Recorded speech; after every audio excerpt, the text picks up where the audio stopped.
佐賀県階段へようこそ。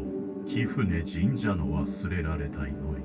佐賀県にひっそりと佇む貴船神社。ここは古来より人々が安寧を祈り訪れる場所だが、一つ不可解な伝説がある。神社の境内に足を踏み入れた者の中には、突如姿を消す者がいる。まるで時空を超えたかのように跡形もなくなる神隠しと呼ばれる現象だ。しかし、姿を消した人々は数日後、何事もなかったかのように現れる。